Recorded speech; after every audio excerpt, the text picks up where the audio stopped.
आज हम लोग बात करने वाले हैं Shraddha Kapoor from GB road. Torch light on करके देखना पड़ता है इसका रील्स, इतना डार्क कंटेंट है। अपने दोस्त को मैं सरप्राइज देने गई थी और उसके कमरे से अजीब सी आवाज आ रही थी। मैंने जाके देखा तो वो मोबाइल पे कुछ अजीब सा देख रहा था। मैंने उससे पूछा क्या देख रहा है, तो बोला कि क्रिकेट देख रहा था। लगता है गेम ओवर हो गया, सारे प्लेयर बाहर आ रहे हैं। टेस्ट मैच था इसलिए प्लेयर व्हाइट जर्सी में निकले। थोड़ा पहले सरप्राइज देने चली जाती तो वो गेम तेरे साथ खेल लेता। और हाँ, ध्यान से कहीं प्लेयर एंजॉय करने मैदान में ना घुस जाए। और ये इन प्लेयरों से हर रोज मिलती है क्योंकि एम्पायर अभी तक इनको आउट नहीं दिया है। मेरा बेटा शादी के लायक हो गया था और मैं उसकी शादी अपने जैसी लड़की से कराना चाहती थी, मगर बहुत ढूंढने के बाद भी मुझे कहीं मेरे जैसी लड़की नहीं मिली। फिर मुझे ख्याल आया कि मुझे मेरे जैसी लड़की को ढूंढने के लिए कहीं जाना ही नहीं पड़ेगा। बेटे को माँ की इज्जत करनी होती है, देनी नहीं होती। इसका बेटा धनिया लाने भी घर से बाहर जाता होगा तो लोग क्या बोलते होंगे, अरे देखो गांव वालों, माधर। लगता है भारत सरकार का नारा बेटी बचाओ इसने सीरियसली ले लिया। और ये शायद इसलिए हुआ क्योंकि मां बनने के बाद भी इसको धंधे पे घोड़े बनने की आदत नहीं गई। ये अपने बेटे के साथ और इसका हस्बैंड अपने बेटी के साथ सबका विकास। मैं जब भी बालकनी में स्कर्ट पहनकर जाती थी तो मेरे नीचे वाला अंकल हमेशा चड्डी देखने की कोशिश करता था। उसने मुझे इतना ज्यादा परेशान कर दिया था कि मैंने बालकनी में आना जाना छोड़ दिया। एक दिन उससे बहुत ज्यादा परेशान होकर मैंने हमेशा के लिए चड्डी पहनना छोड़। अब अंकल भी बिना चड्डी पहने देखता है। मतलब इसने मासूमियत की हदें पार कर दी। ठड़की को भी अंकल बुला रही है और इसने अपने चड्डी को पंखे पे लटका के गला घोटा या अपने इज्जत का। उल्टा में इसने अंकल का काम आसान कर दिया। जो चीज अंकल 256 का रिचार्ज करके देखता था अब उसको फ्री प्लस लाइव देखने को मिलेगा। बहुत मजा आ रहा है यहाँ पे। अब अंकल अपने ठड़की दोस्तों को भी बुलाता है। हेलो रम्या पट्या सूर्या, बिना लिपस्टिक वाला लिप्स देखेगा। ये हवा फैलते ही इसके घर के नीचे ठड़की अंकलों की भीड़ जमा हो गई और वो भी बिना चड्डी के। सुबह सुबह मैं टहलने गई थी और मुझे ऐसा लगा जैसे झाड़ियों के पीछे कोई बैठा हुआ है। मैंने जब पास जाके देखने की कोशिश की तो वहाँ पर कोई भी नहीं था। लगता है कोई सांप अपनी केचुली छोड़ के गया है। और ये क्या, इसमें तो जहर भी है। और उस जहर से दूर रहना क्योंकि वो 9 महीने बाद असर करता है।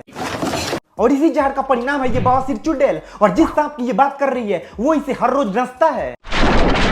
उस दिन इसका बाप ये केचुली पहन लेता तो इसका बवासीर हमें ना देखना पड़ता। और ये टहलने नहीं बल्कि टट्टी करने गई थी। फिर लोग बोलेंगे लड़कियां सेफ फील नहीं करती।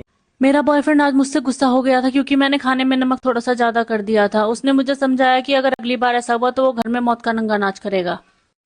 सफाई करके नाचना। इसका मतलब ये आगे भी खाने में नमक ज्यादा, मेरा मतलब है नमक में खाना डाल के मौत का नंगा नाच करना चाहती है। अरे कोई इसको जीबी रोड दोबारा छोड़ के आओ यार। ये नंगा नाच मोहल्ले वाले टिकट खरीद के देखेंगे जिसका प्राइस होगा 150। दोस्त की शादी से वापस आते टाइम मेरे साथ कुछ एबनॉर्मल हुआ तो मैंने उससे दूरी बनाने की सोची, लेकिन मैं हर तरफ से घिर गई थी और मेरे पास कोई दूसरा रास्ता भी नहीं बचा था। भैया कहाँ चलना पड़ेगा, खेत में या रूम पे? भैया बोल के खेत और रूम पे नंगा नाच करने को बोल रही है। अगर वो तुम्हें लिफ्ट देने भी आता तो इसने पहले ही ऑफर बता के उसका मूड बदल दिया। नोटी हो रहा के। और ये दोस्त की शादी से नंगा नाच करके आ ही रही थी इसलिए ये कार से दूर भाग रही थी बहुत देर तक। और बाद में ये सोची 1 महीने का डोज 1 दिन में ही ले लेती हूँ। खेत में या रूम पे? आज ये फेक रील बना रही है, कल का इसके साथ रियली कुछ एबनॉर्मल होता है तो उसको घंटा नहीं फर्क पड़ेगा क्योंकि एक्सपीरियंस है भाई। आज मुझे देखने वाले आए थे जिनसे मैंने पूछ लिया कि शादी करने के लिए क्या क्या दिखाना पड़ेगा, तो उन्होंने इतनी सी बात के लिए पता नहीं क्यों शादी के लिए मना किया और चले गए। वो इतनी सी बात यही थी कि वो तुझे ऑनलाइन सर्विस वाली समझकर चले गए। और इसके ससुर ने बोला हमें 2 लाख दहेज चाहिए, पर इसने बोला मेरा तो फीस ही है 150। और लड़के का फूफा तो इसका डेली का कस्टमर था। दुश्मन मिले 1000 लेकिन बीबी ना मिले 6। मुझे बाहर कहीं घूमने जाना था लेकिन मेरी रेड वाली लिपस्टिक खत्म हो गई थी, जिसकी वजह से मेरा प्लान कैंसिल होने वाला था। लेकिन उसके आधे घंटे बाद ही मुझे एमसी शुरू हो गई और अब मैं आराम से तैयार हो सकती हूँ। अच्छा हुआ इसका फाउंडेशन खत्म नहीं हुआ, वरना ये अपने फेस पे टट्टी से लिपापोती कर लेती। अब तो मुझे इसके होने वाले पति पे तरस आ रहा है जो इसको लिप टू लिप किस करेगा। आफ्टर मैरिज इसके पति का सारा खर्च बच जाएगा क्योंकि ये अपने बॉडी डिस्चार्ज से ही सारा शौक पूरा कर लेगी। हम लोगों ने गरीबी देखी है। मेरी गाड़ी का पेट्रोल किसी सुनसान जगह पर खत्म हो गया था और बहुत देर पेट्रोल पंप ढूंढने के बाद भी मुझे कहीं नहीं मिला, तो मैंने अपने पर्सनल पेट्रोल पंप से उसमें पेट्रोल डालना शुरू कर दिया। और अब मेरी गाड़ी हवा से बात कर रही है। हेलो भाई, मुझे पेट्रोल के कुएं का पता चल चुका है, बस तू घोड़े का नोजल लेते आना। वैसे कितने रुपीस लीटर है दीदी?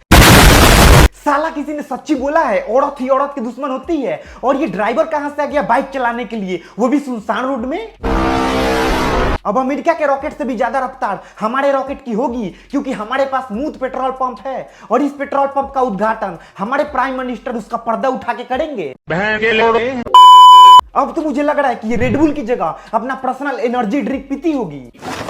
मेरे बॉयफ्रेंड ने आज मुझसे ब्रेकअप करने की कोशिश की, क्योंकि उसे पता चल गया था कि मेरे घर के आगे वाले दरवाजे, पीछे वाले दरवाजे और रोशनदान से पहले भी कोई आया गया है। और ये बात दरवाजे की नहीं है। दया, दोनों दरवाजा तोड़ दो, देखते हैं अंदर कुछ गड़बड़ तो नहीं। समझ रहे हो? इसका शकल श्रद्धा कपूर से मिलता है, पक्का ये शक्ति कपूर की नौकरानी की बेटी है। ये काजल पांडे डार्क ह्यूमर नहीं बल्कि लोगों के लिए ब्रेन ट्यूमर है। जिस दिन इसका बॉडी का क्वालिटी खत्म, उस दिन इसका डार्क कंटेंट खत्म। काजल पांडे इंडिपेंडेंट औरत का उदाहरण है। साला अगर दानिश भैया जिंदा होते तो ये सब देखने को नहीं मिलता। तो गाइस, वीडियो अच्छा लगा होगा तो like, subscribe, comment and share जरूर करें।